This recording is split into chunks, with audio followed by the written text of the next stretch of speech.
Welcome to the Emotional Balance Sheet, the go-to podcast for parents with multiple kids, especially those with twins, triplets, or more, who are navigating the maze of modern family life and personal finance. Whether you're overwhelmed by education or retirement planning, parenting dilemmas, career transitions, or trying to define your purpose and plan, we're here to guide you with empathy, encouragement, and expertise. Hosted by Paul Fenner, founder of Tama Capital, a certified financial planner and parent to 4 kids, including a set of triplets. Our podcast is your ally in the quest for financial peace of mind, proving that money matters, but family comes first. Subscribe now and join our community of empowered parents at tamacapital.com. This podcast is for informational purposes only and should not be relied upon for investment decisions. Clients of Tama may retain positions in the securities discussed in this podcast. Did you know that the path to choosing the right fit college for your child could also lead to a life lesson in self-advocacy? I welcome back Holly Bennetts, a high school guidance counselor and college advisor who is also a mom to 1+ twins. Holly is a testament to thoughtful, intentional education decision-making. While many high school seniors embark on the nerve-wracking odyssey of college applications and standardized test scores, Holly worked with her oldest daughter and shares her story on the path they took. This conversation provides a deeper understanding of the emotional impact that college planning has on students and parents, as well as valuable resources parents have at their disposal. Holly brings her 20-year experience in education, offering tangible strategies like using physical planners and the importance of study breaks to enhance learning. I hope you can reflect, relate, and rethink on how we guide our children through one of life's most transformative passages, college planning. Please enjoy my conversation with Holly Bennetts. So Holly, welcome back to the show. How have you been? I've been great. Thank you so much for having me again. So audience, just to recap, and we'll put our previous conversation in the show notes. But Holly and I had a conversation, a year and a half ago now, right? Sounds about right. That, yeah. And Holly is to refresh everybody's memory, is a career counselor in a private high school here in the Metro Detroit area. And I got introduced to Holly from clients of mine that their daughter went to school where Holly is at. And it just sprung up this great conversation. And so I'm really looking forward to this conversation today, Holly, because from our last conversation, I remember the last thing you said to me, it's like, it'll be different to have this conversation with you, Paul, in another year and a half, because I'll be able to find out if I practice what I preached in sending my own daughter to school, to college.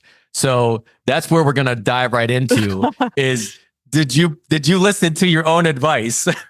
In many ways I did, but sometimes I faltered. I am not going to lie. I can't, it's different. I've been doing this walk for so many years. And then when my own child was in the process, there were moments that I wanted to take the reins, right? Like I wanted to direct maybe some of the schools she was looking at, talking about the essay, pushing the process a little more quickly, like, let's get this done, let's get this done, let's get this done. And not always paying attention to her cues. I think I did overall okay. In fact, she told me one of the schools she was accepted to had to do a survey as to why or why not she picked the school. And one of the questions was, my parent had a major influence in this decision, and she checked absolutely not. So that gave me a little bit of affirmation, but I think it's hard, right? Like these are our babies and they're going off to a place that we're not, and we can't protect them anymore in the ways that they've been under our roof. So it gets scary. There's a lot of unknowns. There are so many unknowns. So did your daughter end up getting into the school that she wanted to? Yes. So my daughter was very smart about her application pool. She knew she was not going to take an ACT or an SAT. So she was only looking at schools that were test optional, and that also their middle 50% acceptance rate was where her GPA was. So She didn't apply to any schools that she didn't fit. And she also worked really hard to make sure she wanted to go to a small private school.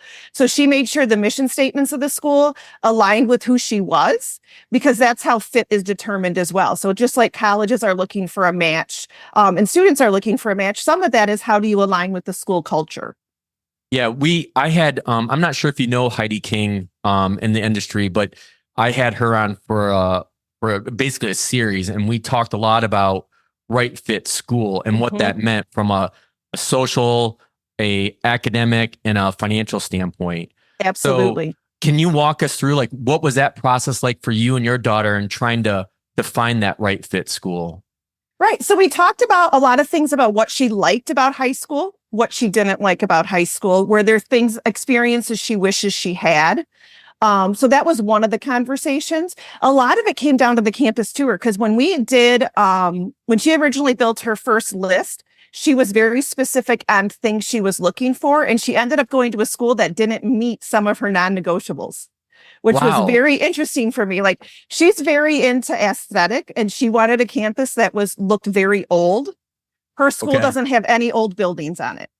Right. So those kind of, she wanted a school that had a robust theater program that had musicals every year. She picked us because she's involved in theater. She picked a school that the theater department does a musical every other year. So it's really interesting. She also wanted to go pretty far away. She was looking at schools as far as 9 hours away by car, and she ended up, she's an hour and 40 minutes away. So where did she end up choosing to go? She's at Alma College, yes. And, I have talked, when I talked to the admissions officer, again, because I work at the high school she went to, her admissions officer was my admissions officer. I'm like, we're going to do the tour, but Danny, I don't think this is going to happen, because while I love Alma, and I also went to Alma, so I was like, not even, she had never been on campus before. We drove through one time. So I'm not an alum that made my kids go to the campus quite a bit. So I never in a million years she would have picked it. But as we were walking around campus, I was like, she's connecting. Yeah. And what drew her in was the personalized touch. A professor Zoomed with her from vacation. Yeah, I remember that we have the MIAA connection because I went to Adrian. Yes. And it's funny that you mentioned that, because I've had friends of mine tell me that they had no idea that their sons or daughters would end up going to Adrian, and then they just went for a football game or something and ended up like, oh, this place is kind of cool. And obviously, I don't know what Alma's was like. I mean, I think I've only been to campus one time for a football game, but I know since I think I graduated. I got to look at the calendar. I think I graduated like 25 years ago from Adrian. But that school is completely different than when I went there. I mean, it couldn't be more different. Absolutely. No, there's definitely changes. There's things that are different. There's things that are the same, of course. But no, it was really interesting because it's not where I thought she would end up, and she is absolutely loving her time there. That is awesome. So, what was it like the process? And I've written about this. I've talked with other people about it, about how important it is to put that list together. What was that like for all of you? There were some tense moments in it, right?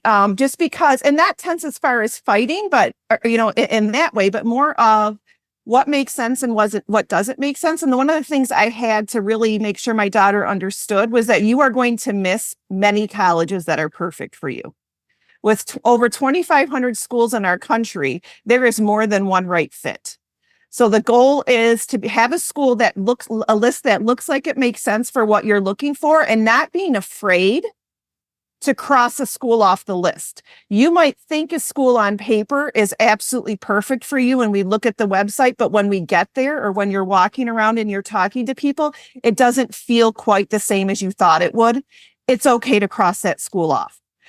Also keeping a list manageable. 20 schools on a list as you're applying is way too many. At some point, you're going to have to make a decision.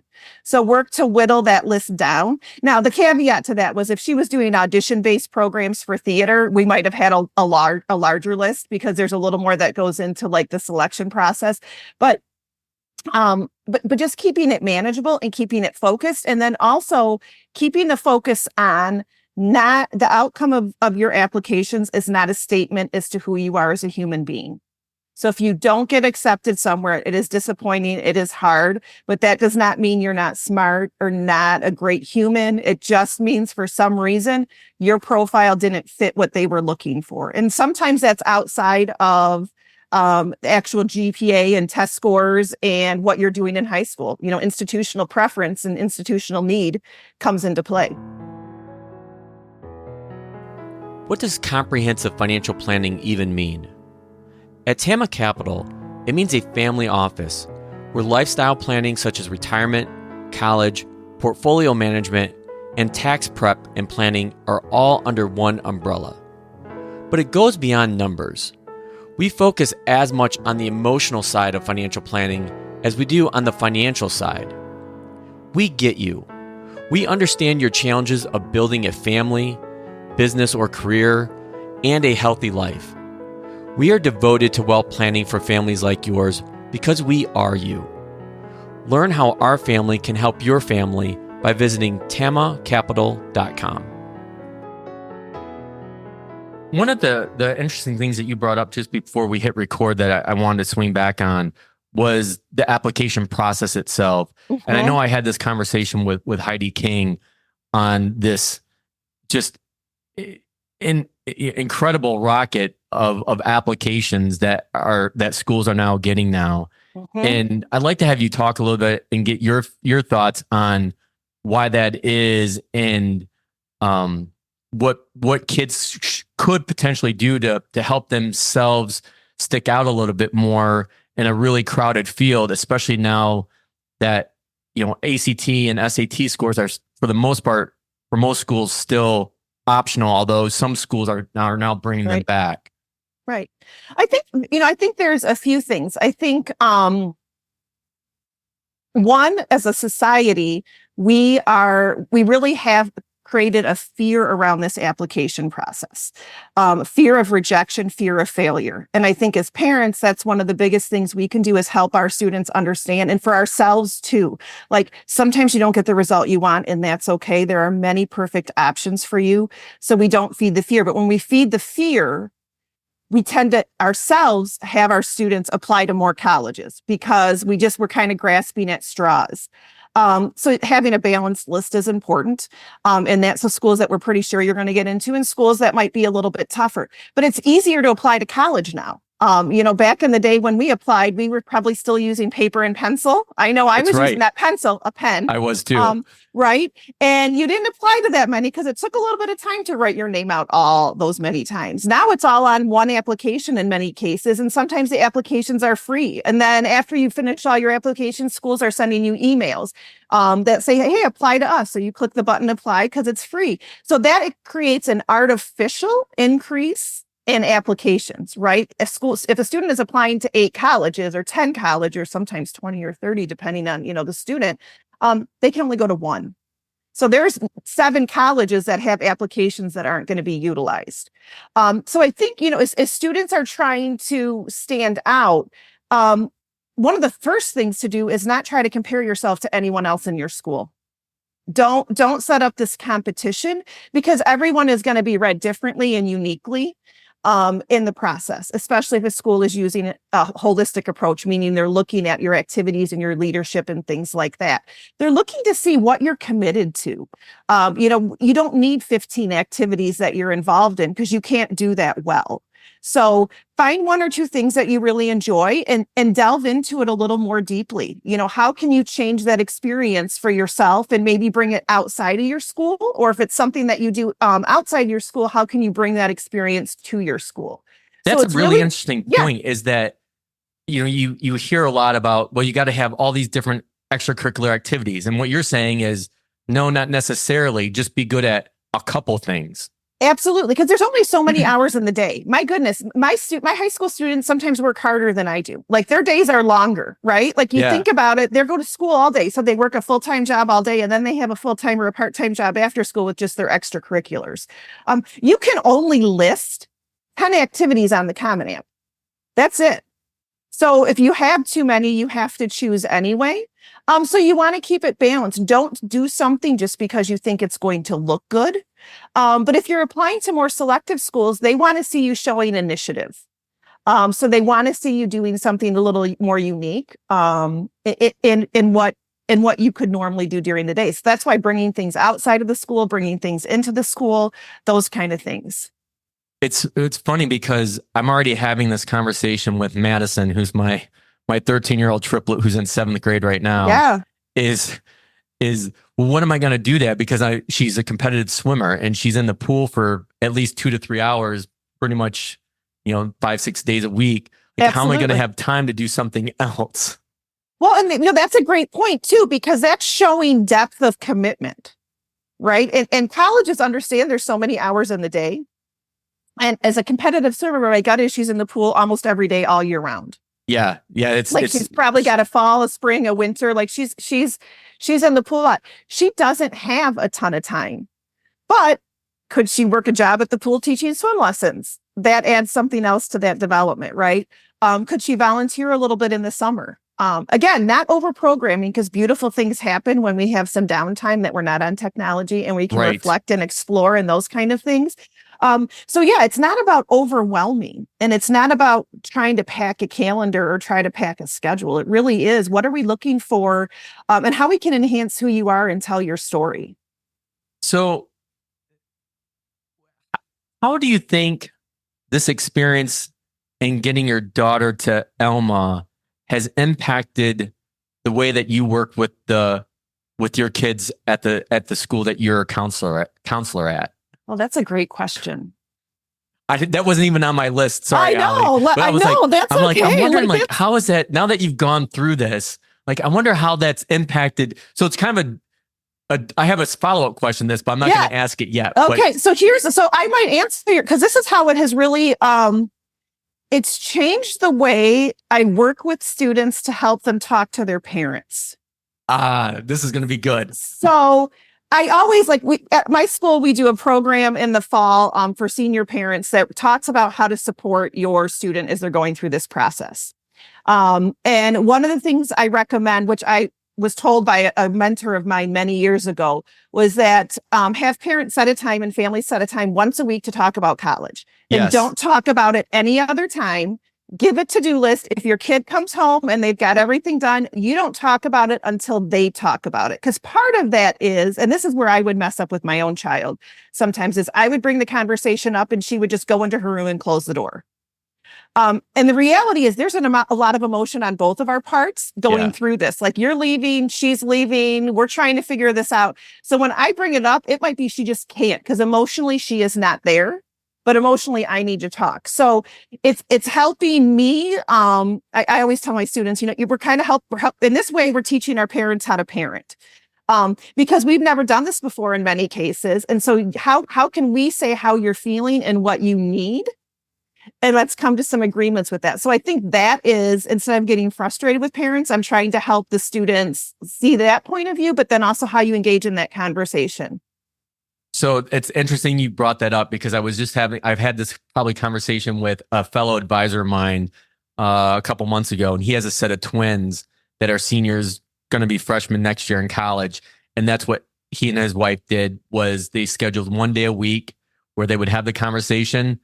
Other than that, 30 or 60-minute conversation, they were not to talk about it the rest of the week, because it became so emotional and so stressful. It does. It really can, because there's a lot. There is a process to it, right? So there is a physical thing. There are things you have to do, but there's also an emotional process that everybody is going through that doesn't have a timeline. So people are going to feel things differently. My daughter likes to get things done. She was done with all her applications by Labor Day. She had all her decisions in, because none of her schools had a fixed release deadline. Okay. She knew all of her decisions almost, I think, by mid-October. So part of the things we had to work through was, as all her friends were finding out in November and December, she had already found out. She's like, maybe I'm not as excited anymore. I'm like, you were excited. Back in September and October, you were so excited about the decisions you were getting. They're feeling that now. Mm-hmm. So it's just, you're not, and the students that apply regular decision are just now finding out. So they haven't heard from some of these schools, and everybody is talking about where they're going, and those students don't even have all their decisions in yet. So the process is very different. It's an emotional journey for everyone. Yeah, I was just going to say that had to be kind of like an emotional roller coaster for her, because of her finding out so early, and then another group of her friends finding out in November, December, and now Right. yet another group probably is just finding out, as you pointed out, right now because of Right. of how delayed things are with like FAFSA and Right. all those things. Absolutely. So it is. So the pulse of the building is very, very different. And so even the pulse of friend groups is very different. And that's something that as parents, we're not necessarily navigating because that's happening day to day in school, or it's on Snapchat or DMs on Instagram or whatever they're doing. So those things are not happening that we're seeing, but there's this level of flux even in that friend group. So just to refresh our audience's memory. So you have your daughter that's a freshman now at Alma, but you also have, and this will ring true or in the hearts of many listeners, because there's a lot of families that have multiples that listen to this podcast. Yeah. You have a set of twins that are in 8th grade this year. Yes, I do. So we're doing the high school thing now. And honestly, it's like, okay, am I ready to do another college thing in 3 years? So, because I know that's coming. But yes, I do. So I have 8th grade twins. So that was going to be my follow-up question to, I ask you how the experience with your daughter impacted you working with your students at your school. My follow-up question was going to be, I wonder how going through this experience with your daughter will impact you in 3 years going through this with your twins. I think it will. And I also think there's going to be a level of emotion that is there that wasn't present for Mackenzie. Not that I don't miss having my oldest daughter at home. My goodness, walking up the stairs, her bedroom is the first one we see. And it's still, you go there and it's empty. And when her car's in the garage, it's just like this moment where your heart is warm. But they're it. Like when they go, it's my husband and I alone, right? And so it's like now we're empty nesters. So there's a level of emotion there that that wasn't present because we still have the two at home. And I think the other thing too is my kids have been in a school since preschool through 8th grade. They've always been in the same classroom. So high school is going to be their first time likely apart, and then college so you kept your twins together. Yes, we did keep them together. Okay. And I know everyone does something different. Mine are together. Yeah. Our triplets were together until COVID, and then we split them up. Yeah. So yeah, they are all. I say that the other way. Our triplets were split, and then when COVID came, then we put them together. Which makes sense because just COVID with multiples in the same grade is a disaster. Like that, there was just I cried all through 4th grade or the second half of 4th grade because I was like, I can't do this. So there's those sentimental things that will change for my family as well. I think for me the biggest thing is we've worked really hard to not lump our twins together and treat them as very individual people, but they're sometimes very easy, right? They're going to the same school, those kind of things. Making sure they each have their own unique process and journey. So college lists might look totally different, and that's okay. They might end up in different places, and that's okay. Whatever it might be. So just making sure that I'm not, instead of one meeting on Sunday nights to talk about college, we're doing 2 meetings so they each have their own time. Yeah, because that's the thing is, I've had twins that go to the same school. I have, twins or I haven't had multiples yet, but that go to different schools. So that's going to be really interesting. And I think Teresa and I will fall in the same arena. I think where we got to treat them as separate entities, if you will. Right. Yeah. So let's flip to another a topic that is in your wheelhouse as well. That will move away from college planning, and it's something personally that Teresa and I are struggling with. I think a lot of parents are struggling with, is this harmony to try to find and develop study skills with our kids. And it just seems like as we transition from elementary school to middle school, and even from 6th grade to 7th grade, the pressure got a little bit harder this year. And it just seems like there's just this lack of ability to know what to do and when to do it. Absolutely. And what's interesting in this little petri dish called the Fenner family is all four of our kids could not be different. The triplets, even though I've got identical twin boys, and then Madison the girl, and then I've got Mackenzie, our plus one. They all attack it very differently, and one's Absolutely all on top of it. One's maybe in the middle, another one's maybe in the middle, and then one's like dragging up the rear. Absolutely. So, I have that too.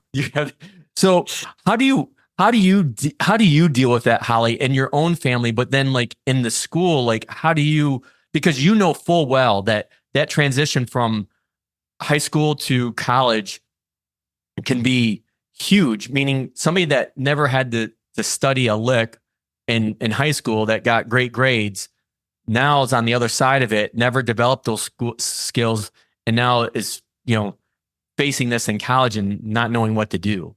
Right. I think there's a few things that we can do for students. And some of this is rooted like in brain science as well. So I think one of the things, most schools are using platforms like Canva or Canvas or Moodle or Schoology or something like that. That's like where all they're submitting their homework and things like that. So there's an electronic piece to that. And a lot of times those come with built-in calendars, but teachers use those calendars in different ways. So sometimes everything doesn't show up. So I like students to practice writing down every single day what kind of homework they have. So they're going to have a list like in a planner, in an actual physical planner. Now, sometimes they want to use that electronically. Well, I use my notes app. I don't want you to use your notes app. If you want to use a electronic device, that's fine. Let's find a calendar that lets you do what a physical planner does. There's something kinesthetic about writing. Typing doesn't engage the same way that actually physically writing does. And so that is an important piece. So every class, if you have English first hour, you write English and then no homework. Also helping students understand that there's a difference between homework and studying. Homework is used to complete, and I know some middle schools, you do your homework in class or during a study hall or something like that. Others, you're bringing things home. Homework is what you have to accomplish to turn in. That's something that's due. But we should be reviewing every single day what you did in class that day. So that's a studying piece that we miss. That helps move what you've learned in the day from the short term down to the more long-term memory. Then when it comes time to study for the test, your cumulative review is not as hard because every day you're looking at what you learned the day before. You're making notes, So in history, if we're studying the revolution, I'm going to look to make sure my notes are accurate and I'm going to jot down things that are important. So it's engaging the work a different way. Also, you don't sit and study for an hour and then cram in another hour. You need to take breaks study for 15 or 20 minutes, get up and walk around. There's actually, from a science perspective, our axons and our nerves, the dendrites start to decrease and they fold in like petals on a flower, the more sedentary we are. So we need to get up and move to reopen those. So I think it's teaching those kind of things. And as students start to see success with that, then they're able, then they keep doing it. I have some students that recopy their notes every single night as a tactic to lock things in their brain. I think of your daughter who's the swimmer. She's got a very busy schedule. And so she's going to have to chunk her, she gets into high school, her study time very, very differently. So for her, having that week-long view of what's coming up is going to be very important. And teaching that studying can happen at any time. So if you have a half hour before practice, review something 15 minutes before, go do practice, and then come back to your studying. What has been your personal experience trying to instill that into your three kids? Do you have any silver bullets, glimmer of hope that you can pass on to us that are struggling with it? I would say my daughter that's in college has been a glimmer of hope that it didn't always sink in with her, especially in middle school. High school got better. The planner was very important for her. She's a kid that in between class, she goes to the library and does her homework that's due and studies. So yeah, she I've got one like that too. And that was never me, but she's never at night. Her nights are hers because she's done things throughout the day. I think the glimmer of hope is you start to see it as they need to use it, that you're teaching the tools. my one eighth grader, sorry, they don't want to do another year of middle school. My one eighth grader comes home and does homework right away. My other one does it during break times in the school day. So I really don't know what's happening there. So that's the one that I think we're going to have to be, we've talked about, this high school thing is going to be different. So these are the things that we're going to be doing. So it's just right now giving little nuggets, but also knowing you need that downtime as well. Yeah, it's the example you just gave is the life that I'm leading. Like I've got one that he's a pretty serious gamer, and he knows that, homework's got to be done before he can start, when he gets home and starts, gaming. And he goes on his lunch to the library during school and gets everything done. Right. And I'm like, Andrew, like, how in the world are you doing this? Like, where's your homework? I'm like, I got it all done, Dad. Yeah. And you look at his grades, and he's, A's and B's. Right. And so it's like, well, he must be doing something right. But in the back of my mind, I'm like worried because there's no planner. There's no like writing things down. Right. And I think, go ahead. Sorry. I say, as he gets through this, though, like the planner will become important when he's in high school and he has more classes and more teachers wanting different things. And it might be electronic. It could very easily be electronic, but something that shows what you're doing for him. Ask him how he organizes that time. How does he decide what he's going to do at lunch? What order does he put it in? Because he still has classes after that. So when is he doing the homework for those classes that are after lunch? Maybe on the school bus. Right. But I think those are really, so it's also going with your student, your child's personality as well. He might be one that's using all of those pockets of time during the day to get things done. And that's okay. But let's talk about what that looks like. Or if you get something unexpected. And one thing that's going to happen in high school is that you're going to get a paper assigned. And that's something you have to do over time, right? Mm-hmm. There's going to be things. So talk about how he's making those decisions. And prioritizing and when it's all getting done, not as a scolding, right? Like, I'm just really curious because you operate in a way I don't operate. So I need to know how that works, right? And so kind of play to that as well.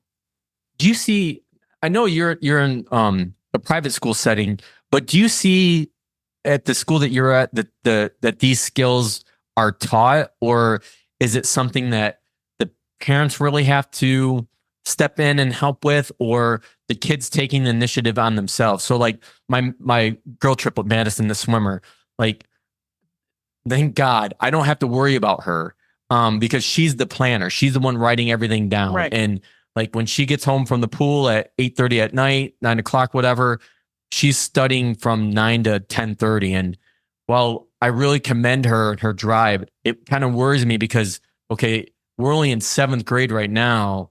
And I know that workload's only going to increase when she gets into high school.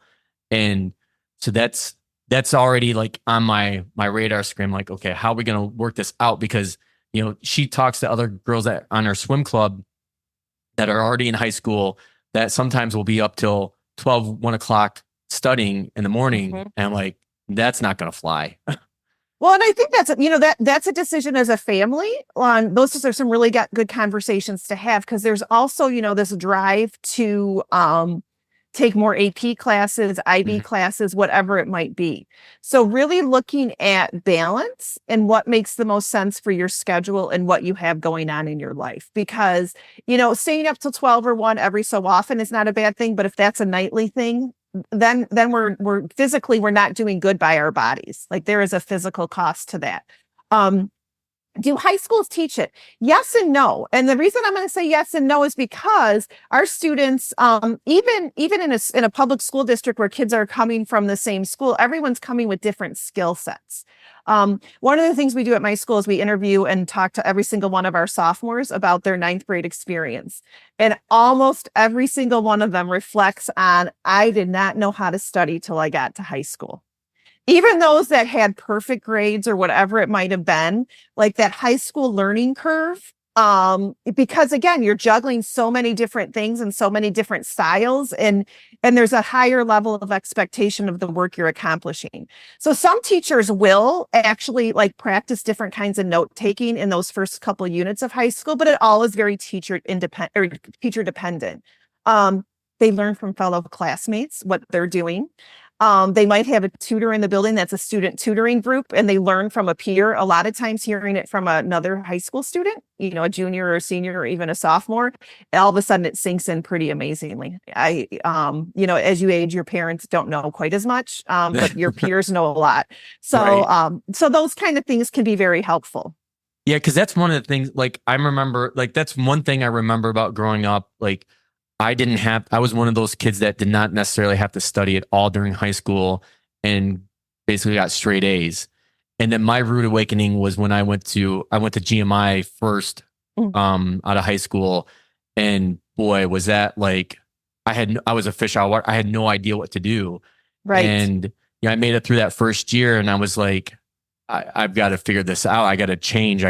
Because I can't go the next 3 years of doing this. I can't rely on just, I don't know, book smart street. I had to have a process. And so I think that kind of gets into my next question. Like, how do we as parents, like, obviously each of our kids is different and we're trying to help them, but then in the back of our minds, we know we have our biases from our own experience, right? And not trying to force those on our kids, but knowing like how important these study skills are without becoming so overbearing that they just shut us down completely. Right. I think, you can use your kids' grade books, right? So again, when you get in, I'm sure you have access to grades now that you can see what your students are, right? So we can see it all the time. So one, don't check them during the school day and don't bombard your kids like as soon as they walk in the door, right? Like what happened in this class, what happened with this test. One, your student might not even know because the teacher might have put it in after school and they're going to find out in the morning or whatever it might be, right? So don't bombard them, but kind of look at what's happening. Hey, I noticed you missed this assignment. Let's talk about what happened and why you missed it. Not how on earth could you have missed that assignment? You're so irresponsible, whatever it might be. You're never going to get into college and you're never going to make it, because that's usually everything jumps to you're never going to get into college. So what happened? How could you plan differently? Let's try something different. And so using what's happening in the class and listening to the cues, like sometimes students will be like, the teacher tells me like what we're doing, but I need to see it written down. So how can we make sure something like that happens where you can, you work within your style as well, as far as the student. So I think that's using their grade book and where those hiccups happen. Know that there's going to be a hiccup going to high school. I think give a little bit of grace. It's so different. It's so new. They're in their mind, they're coming in ninth grade. There's adults walking in the building. Like these 18-year-old seniors are very different than I am coming out of middle school. So, that's a really good point. And again, it's different because I have such a different background, pretty unique than my kids will ever have, because the high school I went through, K through 12, was in one building. It was a public high school. Wow. So you were from a small town, probably. I was from a very small town. Yeah. Yeah. So just outside of Adrian. Well, I grew up in Adrian, but the high school I went to was outside and it was very rural. Absolutely. So it's hard. Like they make this transition from a different school, from elementary to middle school, and then a middle school to high school. And it's, they're, even when I went to Adrian, I think there's more kids, like my kids will go to Wall Lake Northern High School. There's more kids that are in that high school than I graduated from college from. Right. So yeah, absolutely. So there is a transition there, right? So try to figure that out. And when your kids are making comments like, well, that teacher doesn't like me. Well, what does that mean? Let's sit down and talk about it, because there's probably something that's going on in the class. Not that the teacher doesn't like them, but there might be a frustration on the student part as to how the relationship isn't going so well. Or, the teacher has their favorite. So what does that mean? So really delving into like any of those kind of things. And if there is a problem, then talk to the teacher, right? Also equipping your student, probably one of the biggest things you can do, and this is the hardest thing as a parent, or one of the hardest things, is equipping your student to be an advocate for themselves. Yeah. So this happened. Let's talk about how you're going to talk to the teacher. And then I want you to talk to the teacher. Go talk to your school counselor so your school counselor can help you talk to the teacher. Who can we build a relationship with so you can ask for help? Sometimes it's as simple as asking for help. How do we do that? That is the number one thing that we need to teach our students, because at some point you can't call a college and advocate for your kid. You can't really call if they choose to go to work or trade school after, you can't call their job and say, hey, so-and-so is struggling with you as their boss. Like that doesn't happen. So those little ways that we can teach them self-advocacy in high school, and only stepping in when you need to step in. There may be points where you need to step in as a parent, but let's really have our students practice that. High school is a great time to practice adulting in a safe environment. It's much easier to fail in high school, and that doesn't mean fail at anything, to have a misstep, when you've got the arms of your teachers and counselors watching out for you, and you have this environment that wants to help you to succeed. Like we're a great place to try it.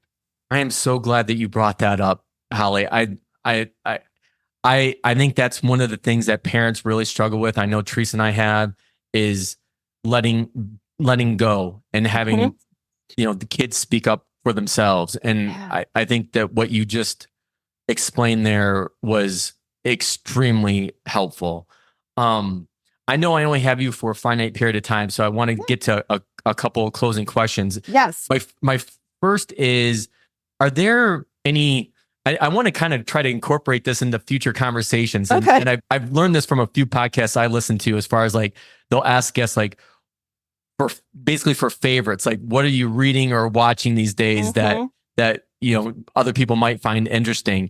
Is there anything that you're reading or watching that goes along these topics of parenting and planning for college that you think parents would or should know about? So, I am a big fan of, I do a lot of podcasts and blogs. So one of my favorite ones to read all the time is the blog that comes out of Georgia Tech University. Rick Clark, who is the head of the enrollment management there, does a brilliant job. He is a gifted writer. There's usually humor in it, but it is spot on. So I read his stuff quite a bit. I read the dean's blog out of UVA. To just kind of keep University of Virginia. Again, another good way to keep things in perspective. Because there's a lot of good nuggets and a lot of good wisdom there.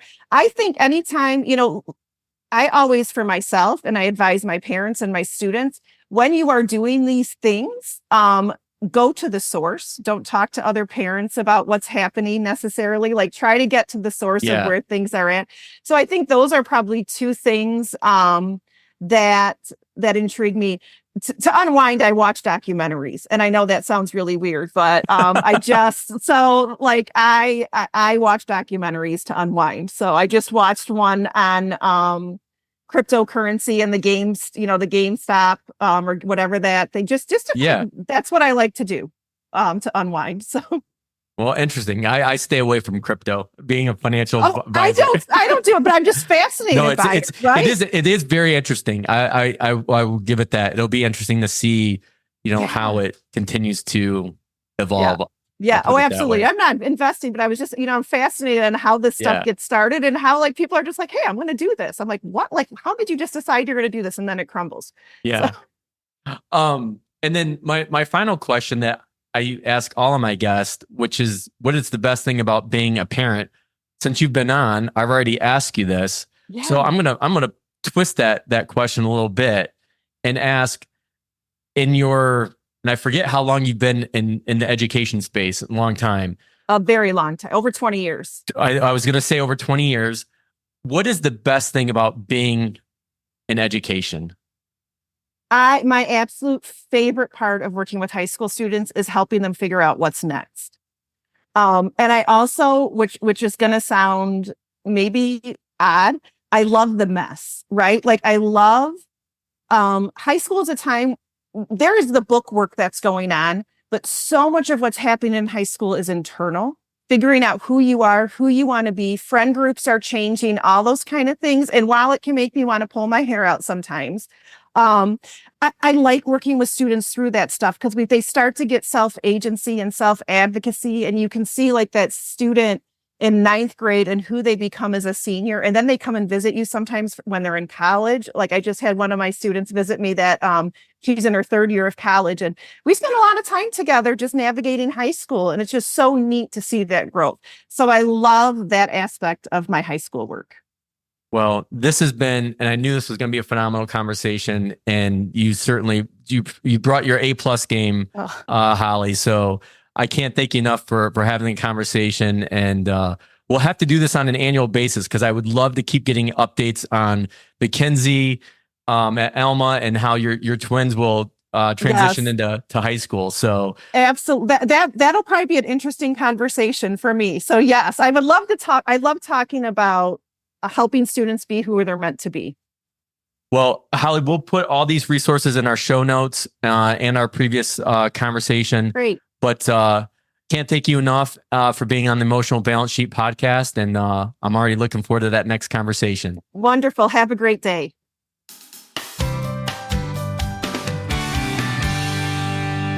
I hope that you could tell that was a long overdue conversation with Holly. It was terrific to have her on, I guess, a year and a half ago, but even better to get an update from her. As you've likely noticed, we've actually had a lot of guests on or topics covering college planning over the last couple months, and that was by design. This is a very sometimes heavy time for parents and seniors going through this college planning process, and it was not lost on me, as Holly pointed out. Some kids may have experienced this heaviness back in the fall, and now others are experiencing it now, and some are still waiting to find out where they're even going to college. So a few critical takeaways from me was, don't let the fear of failure creep into your college planning journey. Like I just mentioned, these ranges of emotions with our kids are all over the board, and the best that sometimes we can do is just be there and supportive and an ear to listen to. Another point I wanted to make out was understanding the difference between homework and study and the skills required for each. This is something that my wife Teresa and I struggle with our triplets +1, is even though they're in middle school, we know that developing study habits now will only benefit them going into high school and eventually college. But there is a difference between the two, and I think Holly does a really great job of going into the details between the two. Now that you've made it to the end of another great conversation, are you looking for more? If so, head over to tamacapital.com, where you will find all of our conversations. Use the search feature to find the topic or guest you would love to learn more about. Also, don't forget to make someone else's day by sharing our show. Thank you so much, and we'll see you next time.